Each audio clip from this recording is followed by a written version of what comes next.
From the All Indiana Podcast Network. The All Indiana Podcast Network. This is the News 8 Daily 8. Now all the latest news. Kylie Conway has all the news you need to know. And more. Please stand by. Now, here's Wish TV's Kylie Conway. Hi, this is Kylie Conway, and this is the News 8 Daily 8 for Monday, April 12th. We start off with a little bit of cloud cover early this morning. Had some rain, but we're going to have a mix of sun and clouds with temps a little warmer than normal. Highs climb into the low and mid 60s today. And then tonight, partly cloudy skies, mostly clear though. It stays cool with lows in the lower 40s. 3 people were wounded in 2 separate shootings overnight in Indianapolis. The first happened on Tuxedo Drive, where 2 people were shot just before 1 this morning. It's near 10th and Sherman. Police say someone in a car shot a man and a woman walking on the sidewalk. The man was taken to the hospital. The woman who'd been grazed by a bullet said she didn't want any medical attention. Police say they do not have a description of that shooter's vehicle, but detectives say they're also trying to find the scene of the second shooting. Apparently, a person who was shot just walked into Community Hospital North. Police say that person is in good condition, so still a lot more to learn about these 2 separate shootings. Now to a short chase that led to a long series of crashes on and off the interstate. This morning, IMPD says a man in a stolen truck and trailer hit 5 vehicles overnight as he tried to avoid arrest. An off-duty Southport officer and his wife are among those who were injured in the series of crashes. 2 people are now behind bars, but their names haven't been released by police. Officers do say they could smell alcohol at the scene and could see several bottles in the back of the truck. The chase started near Holt Road in Washington Street. Police say the driver picked up a woman, then got on I-70 driving the wrong way on the interstate. At that point, IMPD stopped chasing. The driver continued hitting multiple vehicles on I-70. Police say the driver got off near West Street when he hit 2 more cars, trapping 2 people inside.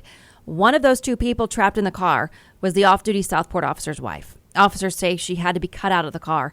Police didn't say how many others were hurt in the crashes, but IMPD does say that the truck had been involved in other trailer thefts. We actually, from what I understand, had picked this truck up before during the Final Four, but due to the dangerous driving, again, we had to terminate the pursuit because the threat outweighed what we were going to gain by catching them. You're talking about a property theft, so we didn't want to put anybody's life in danger. But tonight, unfortunately, even though we quit chasing them, they kept running. Police did not confirm the total number of people injured or the extent of those injuries.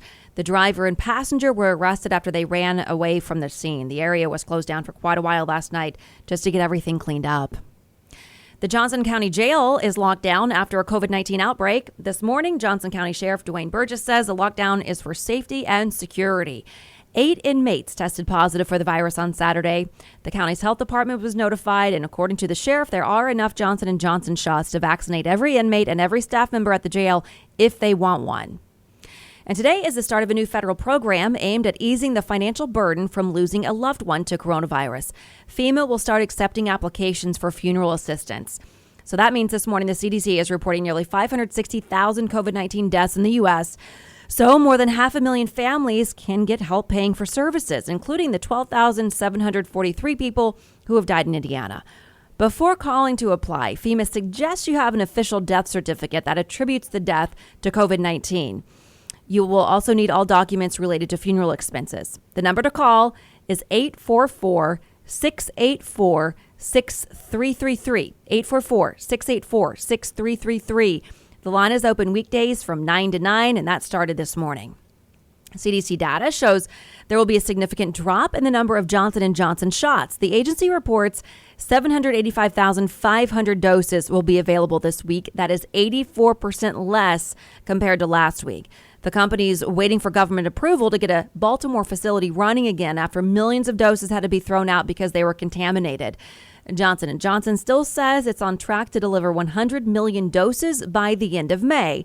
And this morning, there's a mix of caution and optimism in the COVID-19 fight. Hospitalizations are rising, while the number of vaccines being administered hits a new milestone. The CDC reports that for the 3rd straight week, cases and hospitalizations have increased. The agency is seeing the rising numbers in younger adults, mostly those who haven't been vaccinated yet. The White House COVID-19 data director called Saturday and Sunday record vaccination days. He tweeted that more than 4.6 million doses were given. That's over 500,000 more than went out the week before. The director reported more than 3.5 million shots on Sunday. And news away from the coronavirus, a deadly police shooting leads to new protests and unrest in Minnesota. It happened in Brooklyn Center, just north of Minneapolis. According to police, an officer stopped a man who was wanted on a warrant and ended up shooting at him. Police say the man then drove off wounded, hit another vehicle, then later died. Officials haven't shared the man's identity, but relatives say he was 20-year-old Dante Wright. Video shows the people taking to the streets in the hours after the shooting. According to the Minnesota Department of Safety, things started to turn chaotic and violent later in the night. We saw rocks and other objects thrown at the police department. There were reports of shots fired in the area of the police department. We have reports of approximately 20 businesses that were broken into during that period. The mayor of Brooklyn Center shared on Twitter that he plans to hold a press conference on the shooting sometime this morning. And prosecutors are preparing for some of their final witnesses in the Derek Chauvin murder trial. Family and friends of George Floyd are expected to take the stand starting this week. The state is expected to rest its case this week. That means the defense will argue its case and start calling its own witnesses.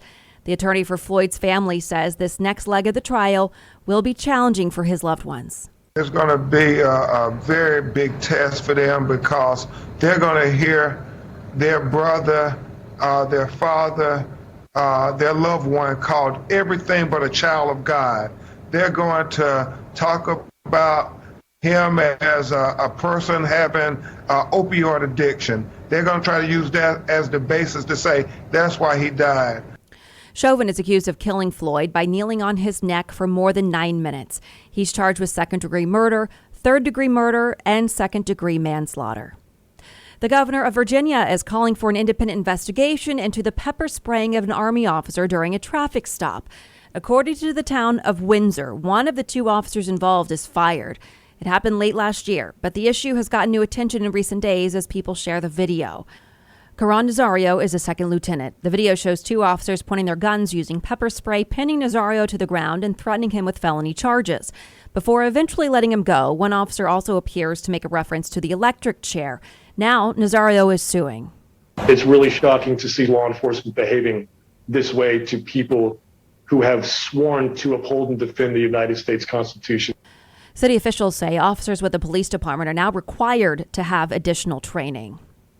Today, the nation's infrastructure will likely be top of mind for members of Congress returning from recess. President Biden plans to meet with members of the House and Senate to discuss the American Jobs Plan. The White House has not confirmed a list of the attendees, but officials say the meeting will include Democrats and Republicans. Senate Majority Leader Chuck Schumer says he's hoping for bipartisan collaboration. So we would like to work with them, and we will try to work with them, but we have to get things done. And if we can't work with them, we'll move forward on our own, but our choice would be to work with them. Boosting the corporate tax rate will likely be a major sticking point for Republicans heading into today's meeting. Here's Republican Representative Liz Cheney. And you are certainly going to see, in addition to the corporate tax increases in the bill, you'll see middle-class tax increases. Transportation Secretary Pete Buttigieg says the president would like to see lawmakers make progress on the plan by Memorial Day. As we've reported on Daybreak at Wish TV, on wishtv.com, here on the podcast as well, the $2.3 trillion plan would focus on traditional infrastructure projects like roads and bridges. It would also allocate funds to update the nation's electrical grids and expand broadband internet. And a report out this morning says embattled Congressman Matt Gaetz was denied a meeting with former President Trump. CNN is citing 2 sources saying the Florida congressman was turned away from meeting with the former president. Gaetz is under investigation for sex trafficking. A spokesperson for Gaetz says he never requested a meeting. Trump has issued only one statement about Gaetz since the sex trafficking inquiry became public at the beginning of April. Searching for a romantic summer getaway? Escape with Rich Girl Summer, the new Audible original from Lily Chu. The exquisitely talented Philippa Soo returning to narrate her 5th Lily Chu title. This time, Philippa is joined by her real-life husband, Stephen Pasquale. Set in Toronto's wealthy cottage country, aka the Hamptons of Canada, Rich Girl Summer follows the story of Valerie, a down-on-her-luck event planner posing as a socialite's long-lost daughter, while piecing together the secrets surrounding a mysterious family and falling deeper and deeper in love with the impossibly hard-to-read and infuriatingly handsome family assistant, Nico. Caught between pretending to belong and unexpectedly finding where she truly fits in, Valerie learns her summer is about to get far more complicated than she ever planned. She's in over her head and head over heels. Listen to Rich Girl Summer now on Audible. Go to audible.com/richgirlsummer. State lawmakers are planning a post-session return to the State House. Leaders say the House and Senate will come back to redraw districts for Congress and the Indiana General Assembly. The changes have to wait until new census data comes out, and that's not set to happen until August at the earliest. The pandemic has delayed the census timeline. Republican House Speaker Todd Houston says there will be public hearings around the state before lawmakers vote. And today is the first of 3 virtual town hall meetings for IPS families as the district changes the way many students get to school. The meetings will look at the proposed changes for next school year. The proposal includes moving some high school students from yellow school buses to Indigo buses and stricter use of existing walk zones, meaning more students will walk and there will be fewer bus routes. Superintendent Alicia Johnson says leaders will answer questions that people have submitted for the meetings. The overwhelming theme of those questions so far has been around student safety. So we'll also have representatives from Indigo and our team to talk about the work we're doing to support student safety during these town hall conversations. Tonight's virtual meeting starts at 6. Another one Wednesday will focus on walking policies. One Thursday covers the Indigo plan. And starting today, all students at Hamilton Southeastern Schools are back in the classroom. The district's welcoming back students in 7th and 8th grade 4 days a week for in-person learning.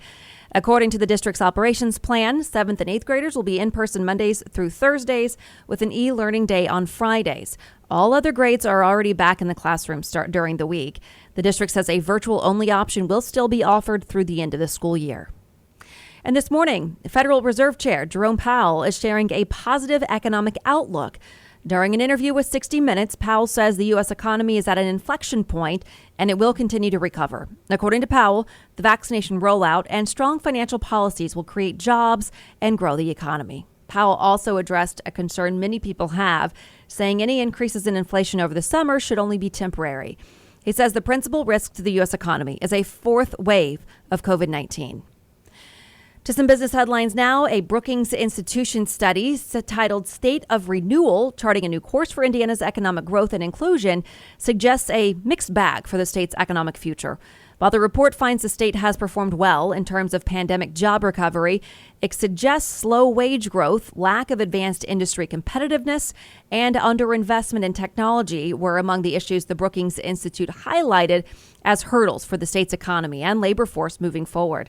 The average median earnings per worker reached $34,300 in Indiana, while the amount was $36,600 nationwide. And starting next year, online sellers who use platforms like eBay and Etsy and make more than $600 will have to report their income to the IRS. These platforms will have to send both you and the IRS a form reporting your earnings that you'll have to submit when you file your taxes. Previously, you only had to report your income from online sales to the IRS if you made more than $20,000 over 200 transactions. But thanks to a provision in the stimulus checks bill, the federal threshold will drop starting in 2022. A new survey found the cost of a sitter went up 5% over the pandemic. The national average rate for in-person babysitting has jumped to $18.36 an hour for one child, which is a 3.5% increase over 2020, according to Urban Sitter's 10th annual National Child Care Rates Survey. And parents of multiples will be coughing up even more. A recent study by the Center for American Progress found the cost of child care in Indiana is up 17 to 70%, depending on the age of the child and location of the child care. GE is working on technology that can detect the coronavirus through a smartphone. The company said the sensors are smaller than a fingertip and can be programmed to detect the presence of other items of concern as well. Scientists at the company are also mapping individual cells from lung tissue from patients who have died from COVID-19 in order to help better understand who the virus infects and how it affects the body. Okay, let's talk about NASA here. The first helicopter flight on Mars is rescheduled. NASA says it won't happen until Wednesday at the earliest. The agency says a test of the rotor blades ended early on Friday because of an issue that the helicopter Ingenuity diagnosed itself. Scientists are working on the issue and will reschedule liftoff once it's solved. Hideki Matsuyama makes history at the Masters. He is the first Japanese man to win one of golf's majors. Matsuyama entered Sunday with a 4-stroke lead, increased it to 6 at one point Sunday, then faltered slightly down the stretch as others surged, but he hung on to win by 1 stroke. It is his 6th win in America. Golf great Tiger Woods is congratulating Matsuyama, tweeting, "Making Japan proud, Hideki. Congratulations on such a huge accomplishment for you and your country. This historical Masters win will impact the entire golf world." As for the Pacers, the team is heading back home, riding a winning streak. This is the first time the team has won 3 in a row since starting the season 3-0. Guard Karis LeVert led the team with 34 points against the Memphis Grizzlies. It was his best scoring output in a Pacers uniform. Final score, 132-125.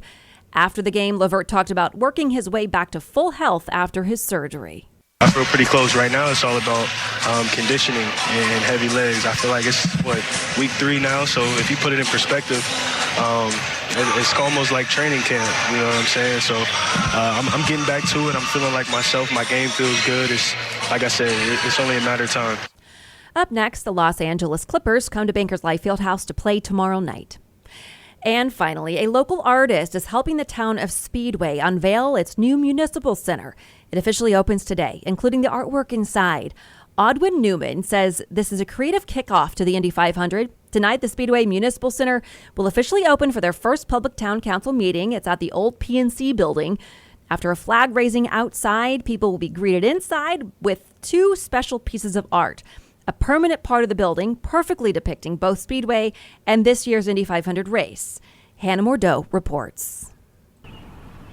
I don't remember a time. As long as he can remember, Audwin Newman's been an artist. So literally my entire life. And now for the rest of his life, his work will live on in the racing capital of the world. I think, my God, someone's going to be looking at this forever.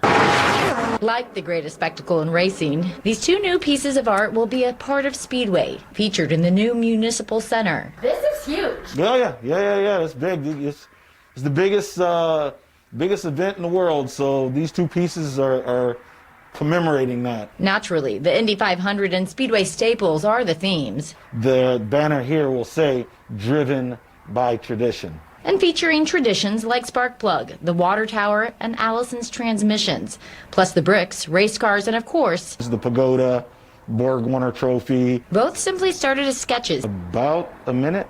A minute? Give or take. But don't let the shorthand fool you. It's like thinking through your hand. I mean, it's like a second language. It's a second language that speaks to race fans. We know some fans will be there. So I wanted to touch on that, and I wanted it to feel hopeful, like there's a new dawn or a new sun rising. And the sun setting on last year, when Audwin made this 104th running masked masterpiece amid a pandemic, selling hundreds of copies to people who sadly couldn't be in the stands. Now? Just the fact that IMS is vaccinating people is hope. And as an artist, I see that coming through in my work. You know, just that hope, that feeling, that uplifting feeling. A feeling we all have as the Indy 500 gets closer. The pandemic's finish line in sight. The Brickyard driving us to win our own race. Blessed and honored and just grateful. Again, that was Hannah Mordeau reporting. The ceremony starts tonight at 6:30. Then Audwin's art will officially be revealed. Plus, more of his work will be displayed in the art exhibit until June 4th. And he says his Indy 500 piece will be made into smaller versions people can buy for this year's race. This has been your News 8 Daily for Wish TV. I'm Kylie Conway, online at wishtv.com, and follow us on Facebook when you search Wish TV. Check out more podcasts from the All Indiana Podcast Network now at allindianapodcastnetwork.com. allindianapodcastnetwork.com.